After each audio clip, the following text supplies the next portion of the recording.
The movie starts with a kid named Jack. His father was a farmer. Jack loved to hear a story because his mother used to tell him this story before she died. The story was about the king named Eric who used to rule a whole country. That time, some pastors made some magical beans. They made these beans to get to heaven and talk to God. When they planted a bean on the ground, a giant tree came out of the land. The tree was so big that they couldn't see the end of that tree. The pastors thought it would take them to heaven. When they went to the top of the tree, they found out they had reached another world between heaven and earth. The name of this place was Gantu, and it was the home of giants who lived there, and they were bigger and stronger than humans. When the pastors went there, the giants saw them, and they got away to come down on earth. They came down to earth through the tree. After reaching here, they destroyed everything. They started to kill humans and stealing everything. After watching this, the king's soldier killed one of the giants, and a pastor took out his heart. After that, with the help of dark magic, he made a magical crown from the giant's heart, and when the king wore the crown on his head, all the giants kneeled before him and accepted him as their king. The king ordered them to go back to Gantu. After the giants returned to their world, the king ordered his men to cut down the tree and kept the beans to himself. When the king died, they put the beans and the magical crown in his coffin and buried them, and with time this story became a legend. When Jack was going to sleep, he asked his father if giants will ever return. His father told him that this is only a story, and giants don't exist in the real world. The princess of that kingdom named Isabel also loved this story because her mom used to tell this story all the time. And her mother also told her that she is the bloodline of King Eric. Now, after 10 years, we saw that Jack had grown up and he lives with his uncle because his father has died. His uncle sends him to the city to sell the horse. When he got there, he saw that there was a play going on about the story of the king. He went inside to watch the play. Jack notices that a beautiful girl is standing in the audience. Meanwhile, some guys started to harass the girl. Jack went ahead to save her, but a guy punched him in the face. Jack threatened them, and they then kneeled before him. Jack thought that they were scared of him, and that's why they kneeled, but when he looked back, there were many soldiers behind him, and they came here to save the girl. Now Jack realized that girl was the Princess Isabel, and this was the reason for the men kneeling. So, the princess went back to the palace with them. After that, we saw a guy named Roderick. He was the fiancé of the princess. But the princess didn't like him at all, and she didn't want to marry him. When Roderick went to his study room and saw that his whole study room was destroyed, he checked all around, and he found out that the magical beans had been stolen, but the crown of King Eric was there. So, Roderick ordered his soldiers to shut the city down and arrest the pastor at any cost. When Jack was trying to sell his horse, the same pastor approached him and told him he wanted to buy his horse. Jack asked him if he had any money, but the pastor didn't have any money. That's why the pastor offered him beans as collateral and told him about the abbey where he could exchange the beans for cash. Jack asked him why anyone would give him money for some beans. The pastor said these are not any ordinary beans, these are magical beans. These beans have the power to change the world, and they are priceless. He also warns him not to lose the beans or get them wet. After saying this, the pastor left with Jack's horse. Before he could escape, he got arrested by soldiers. When Jack came back home, his uncle was mad at him for exchanging the horse for some beans. He told him that he had to grow up and how the pastor fooled him. Jack's uncle became so mad that he threw those beans and told Jack that now he had to sell the things of Jack's parents. Jack began to pick up the beans, but one bean fell through the wooden hole, and he didn't notice it. That night, it was raining outside, and Jack was worried about his uncle. Because the princess didn't want to marry Roderick, she was running away from the palace. To save herself from the heavy rain, the princess went to Jack's house. He let her inside, and they started to talk to each other. Meanwhile, the ground of the house started to fill with water, and it was getting closer to the magical bean. As soon as the water droplet touched the bean, it began to sprout under the house. Jack and the princess were talking about the adventures inside the house. Suddenly the house began to shake, and the tree began to grow right there. Since the tree was under the house, it took the house by itself, and we noticed that the princess was still in the house.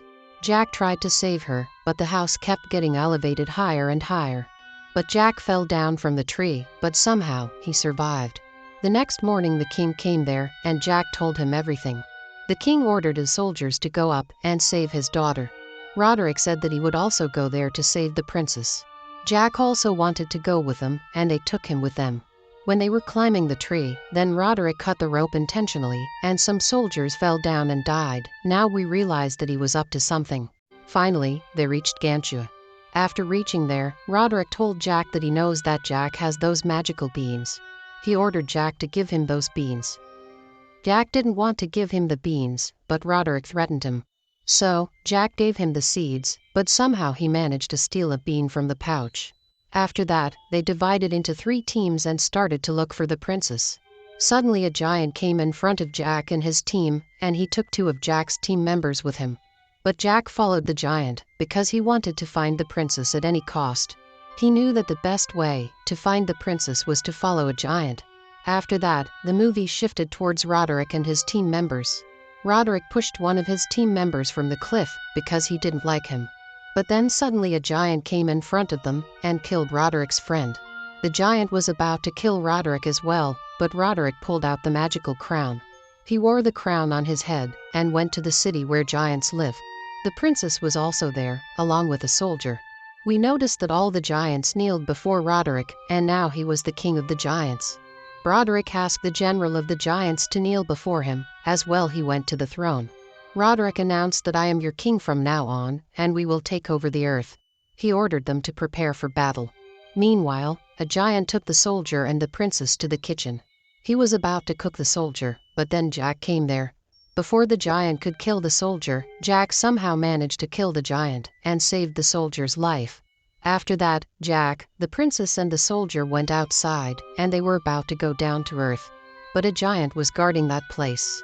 Jack said that they should wake him up with a beehive. They put the beehive into the mask of that giant, and the giant stood up and began to shake and scream in pain.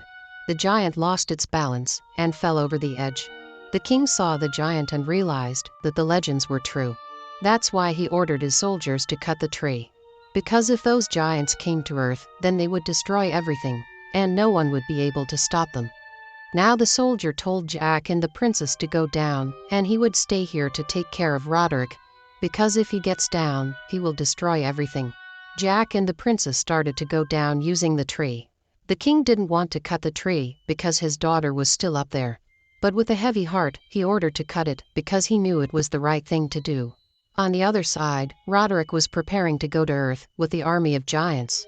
The soldier was hiding there at the edge, and he attacked Roderick and killed him. On the other side, we saw that the soldier successfully managed to cut the tree. The tree began to fall, and the soldier managed to jump on the tree. Jack and the princess were also falling with the tree, but luckily, they managed to survive. Meanwhile, the general of giants took the crown and put it on as a ring. Therefore, the giants made him their king, but now they could not get to earth because the soldiers cut down the tree. Suddenly they found a tiny pouch, and those magical beans were inside this pouch. The giants dropped those beans into the water, and some huge trees started to grow out of the ground. They bent the trees towards the earth and began their journey towards the earth. Now we saw that, after getting his daughter back, the king was very happy. He thanked Jack for saving his daughter's life. Jack said goodbye to the princess and left. When Jack was going towards his house, he saw that those giants had come down to earth. Jack immediately went towards the palace to inform the king about it. He also told the pastor to ring the bell. The giants had come down to earth and started to kill king's men, and they created chaos. The king and soldiers rushed toward the palace to save their life because it was the only safe place for them. Because they were the bloodline of King Eric, and that's why the giants wanted to kill them all. Before the giants could kill them, they went inside the palace, but Jack was left behind. One soldier ordered to pull up the bridge, but before the bridge got closed, Jack jumped onto the bridge at the right time, but the general of the giants grabbed the bridge with his hand. The soldiers started to fire at him. The giant fell to the water with hot oil in it and burnt badly. But he managed to survive. Then he went underwater to look for another way. The giant started to throw trees at the palace. And the bridge was about to get closed, but the giants were trying to open it with ropes. After this, a giant threw a big bell towards the wall, and the wall broke into pieces. After watching this, the king realized that it is impossible to stop them. The king told the princess to go to his chamber and light the beacon, so that everyone would know that we are in danger. That's why Jack and the princess went ahead to light the beacon. When they moved towards the light beacon, and they saw King Eric's grave, Suddenly the ground started to crack because the giant's general who fell in the water had come here inside the palace. After coming out of the ground, the giant attacked them and he managed to capture the princess. The giant was about to swallow Jack, but Jack pulled out the last magical bean and threw it inside the giant's mouth. After that, the giant swallowed the seed. We saw that the bean began to sprout in his stomach, and as a result, his body got ripped into tiny pieces. As pieces of giant fall around Jack and Isabel, his hand with crown fell beside Jack. On the other side, all of the giants entered the palace. The king, with his soldiers, was standing in front of them. But suddenly, all the giants dropped their weapons and kneeled before the king. When they looked back, they saw that Jack was standing there wearing the crown, and Isabel took his hand into her hand. And then he ordered all the giants to go back to their world. After that, we saw Jack and the princess married, and Jack was telling the same story to his children, just like he used to hear from his dad. The kids asked him about the crown, and he replied that the crown is safe. Now we saw that the crown was being reconstructed and crafted into the imperial state crown. Now, the movie turns towards the modern age, where a guide tells some students about the crown. It is held in Westminster Abbey in London. The film ends here with this scene.